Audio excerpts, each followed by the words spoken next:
আর কতক্ষণ লাগবে তোর? আবিরের কণ্ঠ শুনে মেঘ চমকে ওঠে। তস্ত্র ঘুরে দাঁড়ালো সে। সঙ্গে সঙ্গে বিছানা থেকে জ্যাকেট টেনে গায়ে জড়িয়ে নিয়েছে। মেঘের হুড়োহুড়ি কর্মকাণ্ডে আবির মেঘের দিকে তাকালো। মেঘের গায়ে এমনভাবে জ্যাকেট জড়ানো দেখে আবির কয়েক সেকেন্ডের জন্য স্থির দৃষ্টিতে তাকায়। মেঘ চিবুক নামিয়ে দাঁড়িয়ে আছে। মেঘ কালো রঙের একটা গাউন পরেছে, সাথে আবিরের গিফট করা একটা গর্জিয়াস হিজাবও পরেছে। মেঘকে দেখতে এত মায়াবী আর মোহময়ী লাগছে যে আবির দৃষ্টি সরাতে পারছে না। মেঘকে আপাদমস্তক দেখে আবির মেঘের আটকে ওঠার কারণ বোঝার চেষ্টা করলো, যদিও কিছু বুঝতে পারেনি। তবু আবির চোখ নামিয়ে সরি। বলে রুম থেকে বের হতে যাচ্ছিল। মেঘ অস্বস্তি কাটিয়ে ডাকলো, আবির ভাই। আবির দরজার বাহির থেকে উত্তর দিল, হুম। মিমকে একটু ডেকে দেবেন প্লিজ। আবির বেলকুনি থেকে ড্রয়িং রুমে একবার তাকালো, কোথাও কেউ নেই। আবির উচ্চস্বরে জানালো, সবাই বের হয়ে গেছে। মিমও গাড়ির কাছে চলে গেছে। কোনো সমস্যা? আমি কি কোনোভাবে হেল্প করতে পারবো? কি করবে বুঝতে পারছে না। মিমকে বেশ কয়েকবার ডেকেছে, আদি আর মিম হই হুল্লোড় করে বেরিয়ে গেছে, তাই মেঘের ডাক মিম আর শোনেনি। আবির ভাইকে বলবে কি না বুঝে উঠতে পারছে না। মেঘকে নিস্তব্ধ থাকতে দেখে আবির পুনরায় মেঘের রুমে ঢুকেছে। আবির রুমে ঢুকতে মেঘ আটকে উঠল, বিহৎ চোখে তাকালো। আবির ভুরু কুঁচকে প্রশ্ন করলো, কি হয়েছে? মেঘ চিমুক নামিয়ে নিল। মেঘ এখনো জ্যাকেট জড়িয়ে দাঁড়িয়ে আছে। অষ্টাদশীর অশান্ত মন কেমন করে কাঁপছে, কথা আটকে আসছে। মাথা নিচু করে অনেক কষ্টে বলল, জামার চেনটা লাগাতে পারছি না। আবির স্বাভাবিক ভঙ্গিতে মেঘের কাছে এগিয়ে এলো। আবিরের আগানোতে অষ্টাদশী হৃদস্পন্দনের মাত্রা বাড়তে শুরু করেছে। আবির মেঘের কাছাকাছি দাঁড়িয়ে শান্ত কণ্ঠে বলল, ওইদিকে ঘোর। মেঘ না চাইতেও আবিরের দিকে পিট করে দাঁড়ালো। জ্যাকেটটা ধরে রাখার শক্তিটুকুও পাচ্ছে না। আবির জ্যাকেটে হাত দিতেই মেঘ জ্যাকেট ছেড়ে দিয়েছে। পরে যেতে নিলেই আবির তাড়াতাড়ি জ্যাকেটটা ধরে বিছানার উপর রাখলো। হিজাব দিয়ে সম্পূর্ণ পিঠ ঘোরা।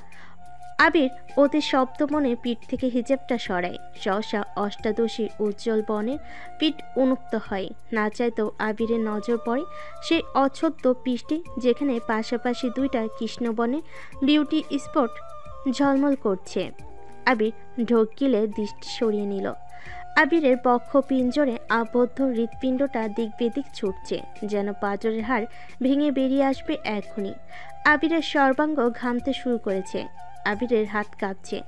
অন্যদিকে তাকিয়ে কাঁপা কাঁপা হাতে হিজাবে জিপারে স্লাইডারে ছুতে গেলে উষ্ণ হস্তের 3 আঙ্গুল মেঘের উন্মুক্ত পিঠে স্পর্শ করে। আবির আর মেঘ দুজনের গাত্র এবার একসঙ্গেই একসঙ্গে কম্পিত হলো। আবিরের স্পর্শে অষ্টাদশীর অঙ্গে অব্যক্ত শিহরণ জাগছে। দেহের প্রতিটা শিরা উপশিরায় তুফান শুরু হয়ে গেছে। কয়েক সেকেন্ডের ব্যবধানে শরীর প্রতিটা লোম দাঁড়িয়ে পড়েছে। মেঘ চোখ বন্ধ করে দাঁড়িয়ে আছে, তবে তার দাঁড়িয়ে থাকার শক্তি ক্রমশ কমে আসছে। আবির তাড়াহুড়ো করে স্লাইডার টেনে উপরে উঠে দ্রুত পায়ে রুম থেকে বের হয়ে গেছে। শীতে নামতে নামতে পরনের জ্যাকেটটা খুলে ফেল। মনে হচ্ছে সারা শরীর থেকে গরম বাতাস বের হচ্ছে। চোখের সামনে বারবার পেশির উন্মুক্ত পৃষ্ঠ ভেসে উঠছে। নিচে সে চেয়ার টেনে বসে। এক নিঃশ্বাসে 1 গ্লাস পানি শেষ করলো। দীর্ঘশ্বাস ছেড়ে নিজেকে ধাতস্থ করার চেষ্টা করলো। পকেটে থাকা ফোনটা অবিরত ভাইব্রেশন হচ্ছে। ফোন বের করে কল রিসিভ করলো। সাকিব কল দিয়েছে। কথা বলতে বলতে মেন গেট পেরিয়েছে। মামনি আর কাকিয়া গাড়িতে বসে আছেন। মিম আর রাদি ছুটোছুটি করছে। কে সামনে বসবে সে নিয়ে 2 ভাই বোন বিবাদ করছে। আবিরকে বের হতে দেখে দুজন শান্ত হয়ে গেছে। অন্যদিকে আবিরের প্রস্থানের পরপরই অষ্টাদশী ধপ করে বিছানায় বসে পড়েছে। উন্মুক্ত পৃষ্ঠে আবির ভাইয়ের স্পর্শ অনুভব করতেই বারবার শিহরিত হচ্ছে মেঘের গাত্র। যাও ভেবেছিল জ্যাকেটটা পরবে, কিন্তু এখন মনে হচ্ছে গ্রীষ্মের প্রখর রোদে পুড়ছে তার দেহ।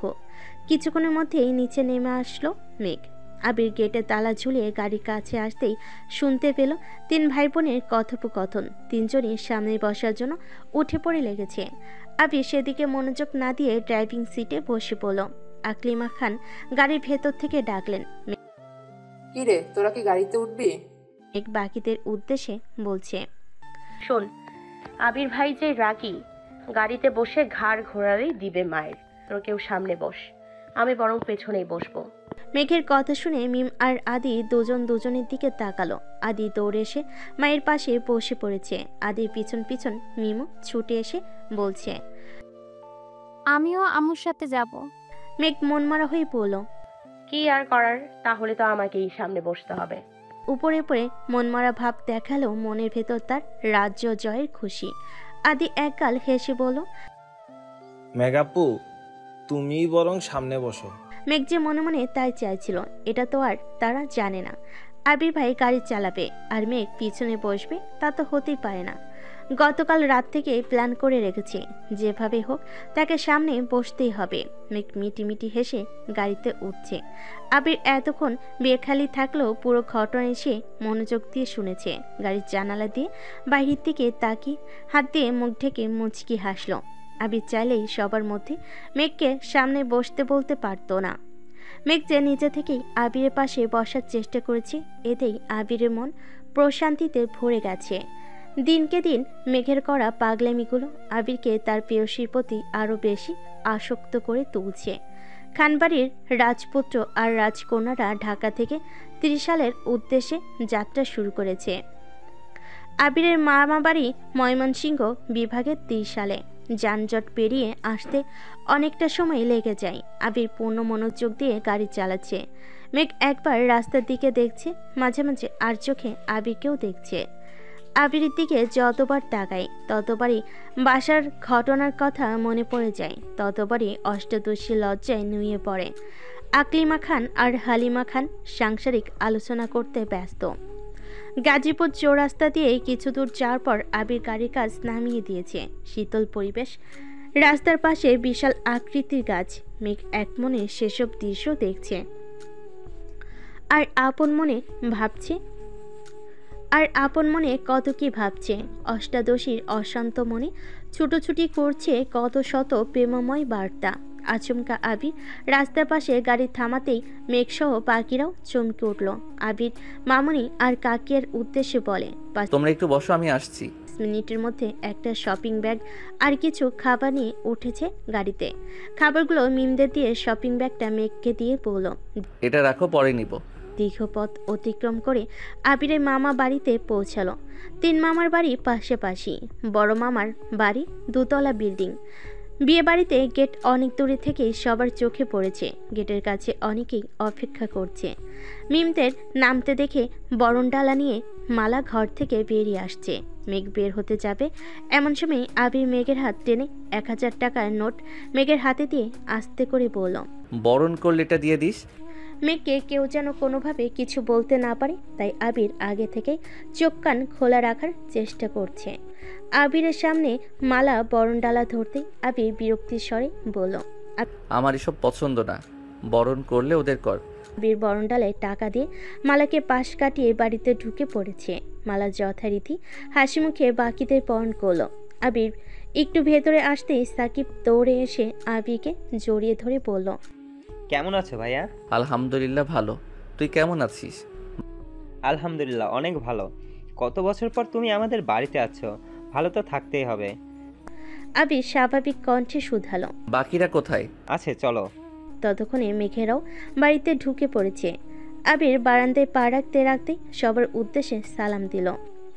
সালামের উত্তর দিয়ে এক একজন এক এক প্রশ্ন করছে। তাদের মধ্যে একজন বয়স্ক মহিলা বলে উঠলেন, এটা বাবু না, কত বড় হইয়া গেছে।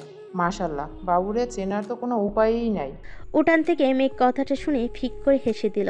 আবির ভাইয়ের মতো সুপুরুষ দেহি এত লম্বা চড়া মানুষকে কেউ বাবু বলে সম্বোধন করছে, এটা শুনেই হাসি পাচ্ছে। তারপর নিশ্চিত হওয়ার জন্য মায়ের দিকে তাকিয়ে শুধালো, বাবুকে আম্মু? হালিমা খান বলেন, আবিরকে ওর নানা বাড়ির মানুষ ছোটবেলা বাবু বলে ডাকতো। উনি তোর বড় আম্মুর চাচি হন। আবির মৃদু হেসে শুধালো, নানু কেমন আছো? আলহামদুলিল্লাহ ভালো আছি ভাই, তুমি ভালো আছো নি? আলহামদুলিল্লাহ। বেশ কিছু সময় আলাপচারিতা চলো। আবির মাইশার সঙ্গে দেখা করতে ভেতরে চলে গেছে। মাইশার রুমের সামনে এসে ডাকলো, আপু আসবো? মাইশা আবিরকে দেখে মিষ্টি করে হাসলো। বিছানা থেকে নেমে জিজ্ঞেস করলো, কেমন আছি ভাই আমার? কতদিন পর তোকে দেখছি। আবিরের ওষ্ঠদয় প্রশস্ত হলো। উত্তরে আবির বলল, তোমাকেও। আচ্ছা আপু, এই বিয়েতে তুমি খুশি তো? আলহামদুলিল্লাহ, আব্বু আম্মু খুশি থাকলে আমিও খুশি। শুধু একটা ইচ্ছা, যার সাথে আমার বিয়ে হচ্ছে সেই মানুষটা যেন ভালো হয়। চিন্তা করো না, মানুষ হিসেবে ভাইয়া খুব ভালো। আমি খোঁজ নিয়েছি। তাছাড়া ওনার সাথে আমার দেখা হয়েছে। ইনশাল্লাহ তুমি সুখী হবে। তুই দেখা করেছিলিস? এর মধ্যে মিম, মেঘ আর আদিও মাইশা আপুকে দেখতে আসছে। মাইশা বরাবরই চাপা স্বভাবের একটা মানুষ, কখনো কারোর বাড়িতে বেড়াতেও যায় না, তবে ফোনে প্রায়ই সবার সাথে কথা হয়। তাছাড়া মালিয়া খান বেড়াতে আসলে ওনার মুখে বাসার সবার কথা শুনে, সেভাবে চিনে সকলকে। আবির ভুরু কুঁচকে শুধালো, কেন, ভাইয়া কি তোমায় বলেনি? কথা বলি না তো, বিয়ে ঠিক হওয়ার পর একদিন কথা হয়েছিল। আমার কথা বলতে খুব অস্বস্তি লাগে। উনি মাঝে মাঝে কল দেন, কিন্তু আমি রিসিভ করি না। আবির শপিং ব্যাগ আর নিজের পকেট থেকে একটা চিঠি বের করে মাইশাপুর হাতে দিয়ে বলল, তুমি কথা বলো না বলে তোমার জামাই মাঝ রাস্তায় দাঁড়িয়ে থেকে আমাকে দিয়ে পাঠাইছে। এটা পড়ে ওনাকে কল দিতে বলছে। মেঘ উত্তেজিত কণ্ঠে শুধালো। রাস্তার ওই লোকটা কি আপুর বর ছিল? আবির মেঘের দিকে তাকিয়ে উপনিস মাথা নাড়ল। মেঘ মুচকি হেসে বলল, মাশাআল্লাহ আপু, ভাইয়া কিন্তু কিউট আছে। মাইশা লজ্জে আড়ষ্ট হয়ে যাচ্ছে। মাইশা কিছু বলার আগেই আবির মেঘকে উদ্দেশ্য করে গম্ভীর কণ্ঠে বলে, হইছে, তোর আর পাকনামি করতে হবে না। আপুর হাজবেন্ড আপু বুঝবে। তোরা যা এখন। মেঘ, মিম আর রাদি রুম থেকে বেরিয়ে যাচ্ছে।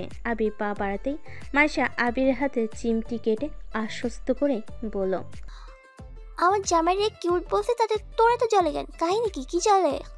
তখনই রুমে মালার আগমন হলো। আবির মালাকে দেখে থমথমে কণ্ঠে জবাব দিল। কিছু না।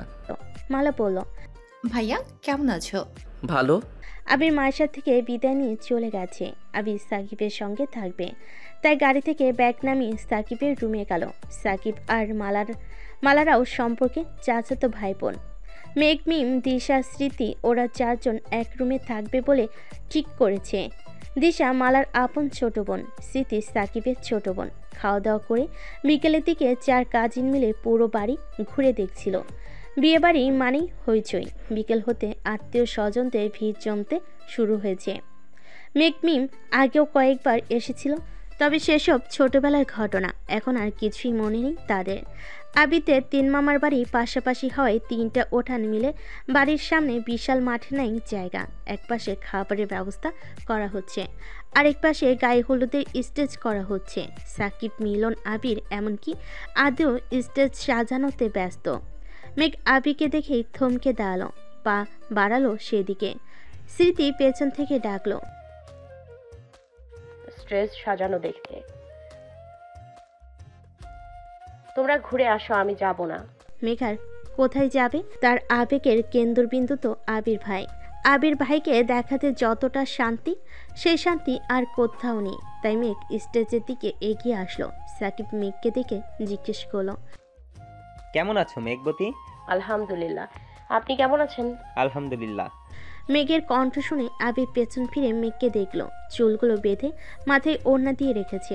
আবির লাইটিং সেট করতে করতে শুধলো, খাইছিস কিছু? জি। সাকিব মেঘকে উদ্দেশ্য করে বলল, ভাইয়া কিন্তু এখনো খাইনি।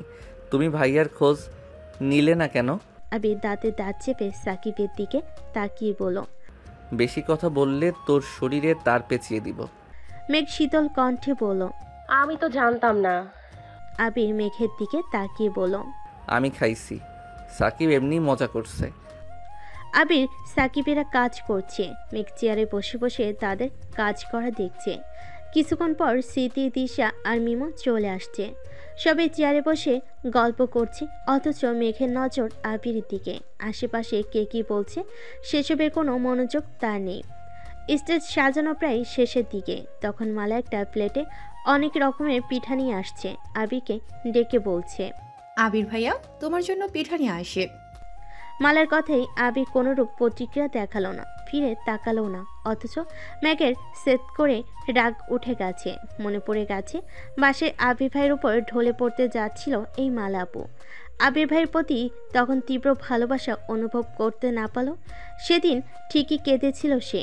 তবে এখন তো সে আবিরকে ভালোবাসে। আবির ভাই ভালোবাসুক আর না বাসুক, অষ্টাদশী মনে প্রাণে আবিরকে ভালোবাসে। আবিরের আশেপাশে সে কাউকে সহ্য করতে পারবে না। মেঘ ভেতর ভেতরে রাগে ফুঁসছে। মালা পুনরায় বলল, পিঠাগুলো খেয়ে নাও ভাইয়া। আবির পেছনে না ফিরেই বলল, আমি খাবো না পিঠা, ওদের দে। হাত দিয়ে মেঘেদেরকে ইশারা করলো।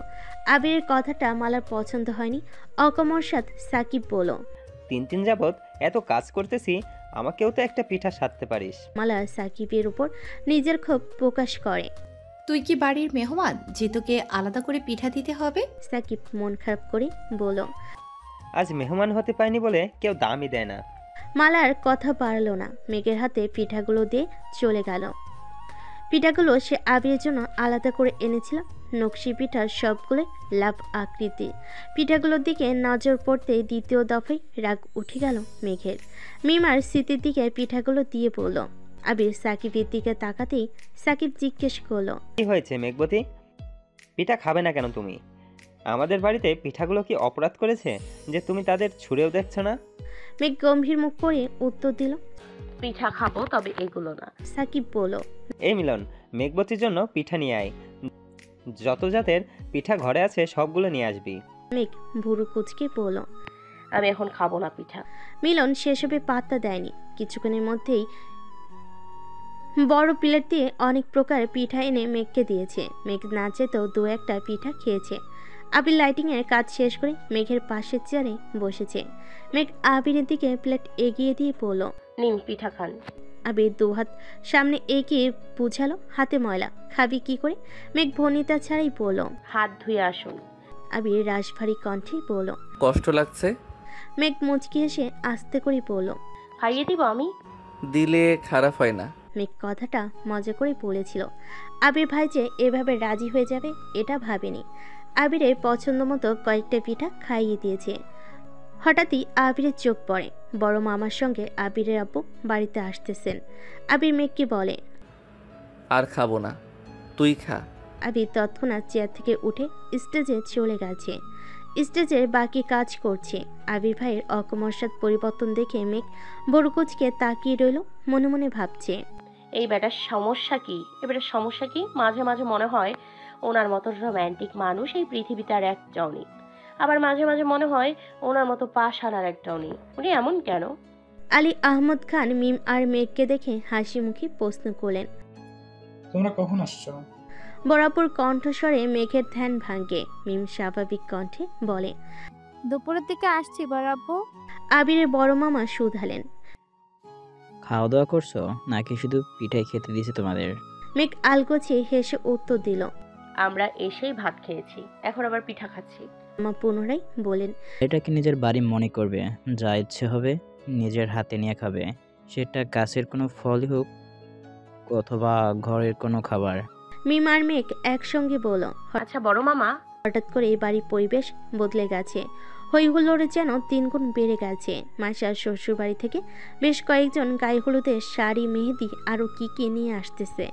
আবির আগন্তুকদের কয়েক মুহূর্ত পর্যবেক্ষণ করলো। 4-5টা অল্প বয়স্ক মেয়ের সাথে 5-7টা ছেলে। মালা গেটের সামনে গিয়ে তাদের বরণ করছে। স্মৃতি আর দিশাও গেটের কাছে চলে গেছে। মিম যেতে নিলেই আবির ধমক দেয়।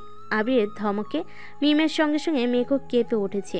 আবির মেঘ আর মিমকে উদ্দেশ্য করে বলল, তোরা এখন রুমে যা। মেহমান যাওয়ার আগ পর্যন্ত তোদের এক বোনের ছায়াও যদি আমি দেখি তাহলে খবর আছে বলে রাখলাম। মেঘ মাথা নিচু করে বলল, আপুকে হলুদ লাগাবো না? আবির বিরক্তির স্বরে বলল, রাতে লাগাইস, এখন যা। মেঘ আর মিম দুজনেই মাথা নিচু করে একে অপরকে অভিযোগ জানাতে জানাতে রুমে চলে গেছে। এতদিন তানভীর ভাই এমন করেছে। মিম আর মেঘ দুজনকেই অতিরিক্ত শাসনে রেখেছে। এবার তানভীর আসেনি, তাই ভেবেছিল একটু আনন্দ করবে। সব আনন্দে আবির ভাই পানি ঢেলে দিল। সন্ধ্যার পরপরই মেহমান চলে গেছে। মাইশা আপু মিম আর মেঘকে খুঁজে না পেয়ে দিশাকে দিয়ে ডেকে পাঠাইছে। মাইশাপুর 4 জন বান্ধবী এসেছে। মালাপুর 3টা বান্ধবী এসেছে। এছাড়াও খালাতো মামাতো বোনেরা তো আছেই। সন্ধ্যার পর থেকে বাড়িতে শাড়ি পরার ধুম পড়েছে। মিম আর মেঘ বিছানার একপাশে বসে সবার সাজগোজ দেখছে। মাইশা আপু বরাবরই দুজনকে শাড়ি পরতে বলতো। শাড়ি দু চোখে সহ্য করতে পারে না, কিন্তু সবার শাড়ি পরা দেখে মেঘের খুব ইচ্ছে করছে শাড়ি পরতে। তবে আজ পর্যন্ত কখনো শাড়ি পরেনি সে, তাই শাড়ি সামলাতে পারবে না ভেবে ভয় পাচ্ছে। মাইশাপুর এক বান্ধবীকে দেখে হঠাৎ মেঘের রাকিবের গার্লফ্রেন্ডের কথা মনে পড়ে গেল। জান্নাতাপুর বিয়েতে কত সুন্দর করে সেজে আসছিল।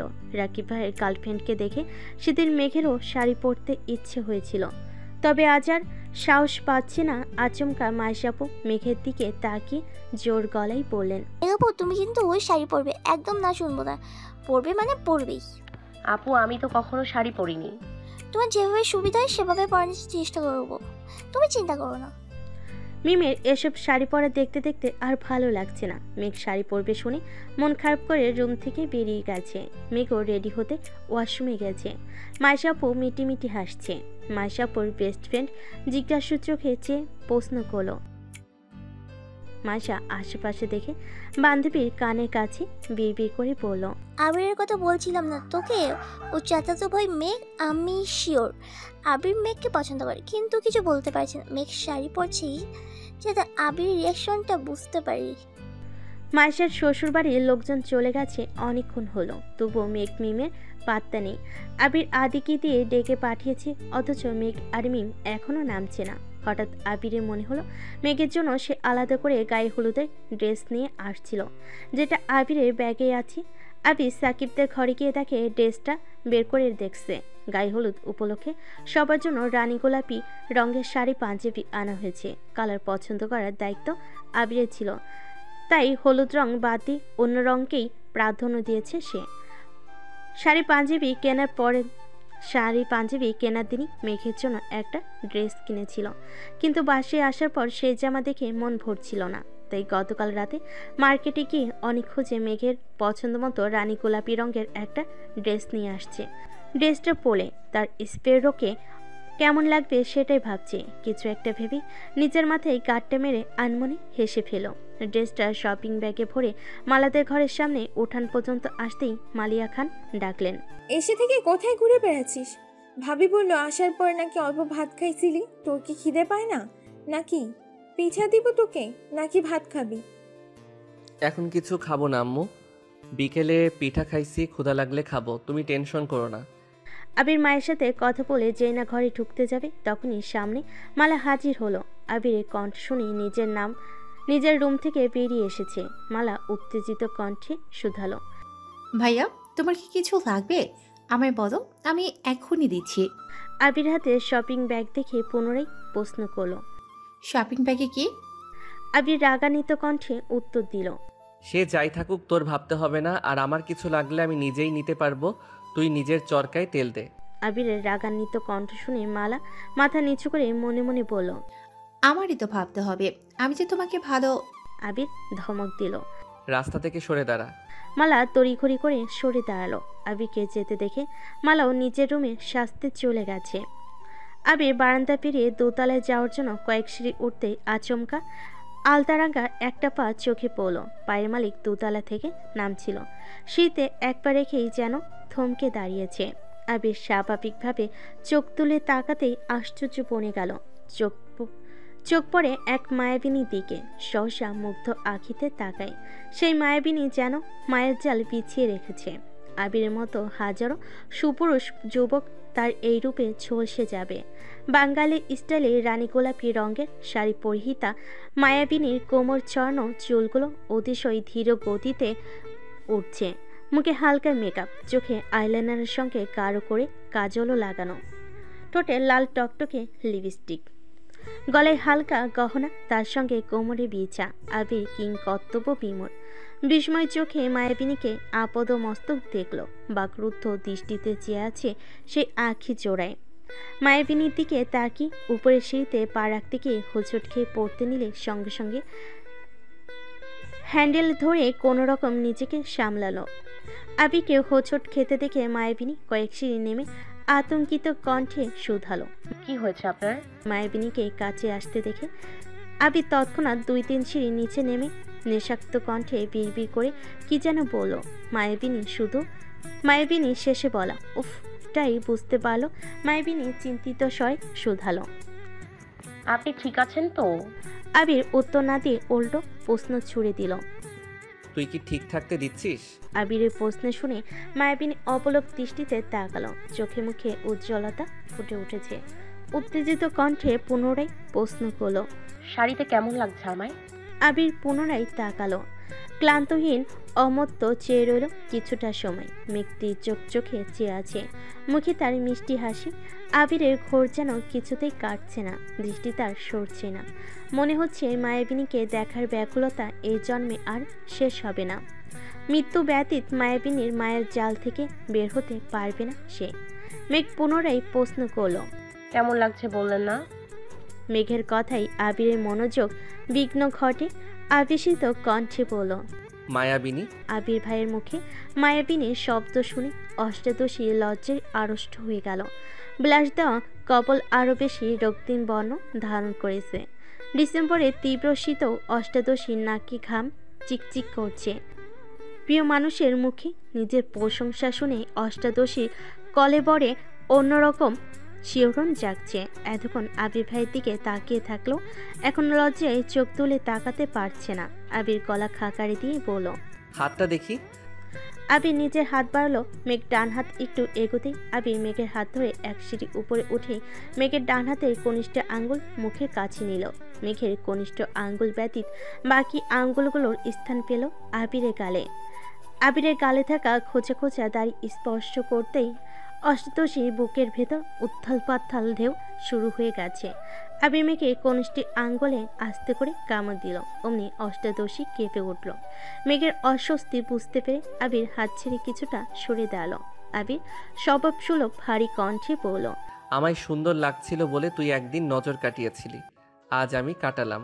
মেঘ নিস্তব্ধ নিরেট দৃষ্টিতে তাকিয়ে আছে। আবির নিজেকে সামনে গম্ভীর কণ্ঠে বলল, মানুষ মারার প্ল্যানটা কার? মানে? তুই তো কোনোদিন শাড়ি পরিসনি, আজ হঠাৎ শাড়ি পরার কারণ কি? মেঘ আমতা আমতা করে বলল, মাইশা আপু জোর করলো শাড়ি পরার জন্য। আপু আর আপুর বান্ধবী মিলেই আমায় সাজিয়ে দিয়েছে। তাই তো বলি। কি? কিছু না, পরেছিস ভালো কথা, কিন্তু তোর জন্য শাড়ি আনা হয়নি। এই যে তোর ড্রেস, শাড়িটা পাল্টে ড্রেসটা পরে নিচে আসবি। মেঘ শপিং ব্যাগটা হাতে নিয়ে একটু দেখলো, তারপর মন খারাপ করে বলল, আনা হয়নি মানে? শাড়িটা তো মাইশা আপুই আমায় দিয়েছে, ওখানে তো অনেক শাড়ি ছিল। এত বেশি বুঝিস কেন? শাড়ি বেশি থাকলেই কি পরতে হবে? মেঘ ডানে বামে মাথা নেড়ে উচ্চ স্বরে বলল, না। আবির মোলায়েম কণ্ঠে বলল, যদি বিয়ে বাড়িতে কোনো রকম ঝামেলা না চাস তাহলে এসব মেকআপ তুলে ড্রেসটা পরে সিম্পলি নিচে আসবি। আর যদি মনে হয় সবাই শাড়ি পরেছে তাই তোকেও শাড়ি পরতে হবে, তাহলে এভাবেই যেতে পারিস। Choice is yours. মেঘ আর কিছু বলল না। শপিং ব্যাগটা হাতে নিয়ে সিঁড়িতে উঠছে। মন খারাপ হওয়ার বদলে অষ্টাদশীর চোখে মুখে প্রখর উজ্জ্বলতা। আবির ভাইয়ের বলা মায়াবিনী শব্দটা বারবার কানে বাজছে। আবির ভাই যে তাকে নিয়ে চিন্তা করে এটা ভাবতেই মেঘের হৃদয়ে প্রশান্তির হাওয়া বয়ে গেল। আবিরের দৃষ্টি মেঘেতে নিবদ্ধ। অকস্মাৎ বুকে হাত রাখলো। মস্তিষ্কে নিরণে অবিরাম বাজছে। তোর রূপে এই আবির বিধ্বস্ত। মানসিক টানাপ্রণে ভুগছে সে। অশান্ত মনকে শান্ত করার কোনো শব্দ খুঁজে পাচ্ছে না। হৃদয়ে গান বাজছে। যতক্ষণ অষ্টাদশীকে দেখা যাচ্ছিল আবির ততক্ষণ দুর্বদ্ধ দৃষ্টিতে তাকিয়েছিল। অষ্টাদশী আড়াল হতেই আবির ধপ করে শীতে বসে পড়েছে। হাত দিয়ে চোখ মুখ ঢেকছে। বক্ষ পিঞ্জরে উত্থাল পাত্থাল ঢেউ। তখনই সাকিব আসছে। আবিরকে শীতে বসে থাকতে দেখে চিন্তিত স্বরে শুধালো, কি হয়েছে ভাইয়া, এখানে বসে আছো কেন? আবির চোখ মুখ থেকে হাত সরিয়ে সাকিবের দিকে তাকিয়ে শ্বাস ছেড়ে বলল, সাকিব রে, আমি শেষ। সাকিব আবিরের কাছাকাছি এসে শুধালো, কি হয়েছে বলবা তো? যতদিন যাচ্ছে আমি ওর প্রতি তত বেশি আসক্ত হয়ে যাচ্ছি। মায়াবিনীর মায়া কাটানোর ক্ষমতা যে আমার নেই। মায়া কাটানোর দরকার কি? তুমি তো মেঘবতীকেই ভালোবাসো, বিয়ে করে নাও, তাহলে এই মায়ার বাঁধন আরও বেশি শক্ত হবে। তোমাদের দুজনকে পাশাপাশি দেখলে আমার কি যে ভালো লাগে। সাকিব মাথা চুলকে শুধালো, ভাইয়া তুমি না বলছিলে দেশে আসার 3 মাসের মধ্যে বিয়ে করবা? এখন তো 6 মাস হয়ে যাচ্ছে, বিয়ে করছো না কেন? বিয়ের কথা শুনতেই আবিরের চোখে মুখে বিষণ্ণতা ছেয়ে গেছে। মামা মামিরা ব্যতীত আবির ফুপির ঘটনা আর কেউ জানে না। আবিরও নিজে থেকে সাকিবকে কিচ্ছু বলেনি। আবির সিঁড়ি থেকে উঠে যেতে যেতে বলল, পরিস্থিতি বলতে একটা শব্দ আছে, জানিস তো? আমি এখন পরিস্থিতির অধস্তনে বন্দী। পরিস্থিতি যেদিকে নিয়ে যাবে আমি সেদিকে যেতে বাধ্য।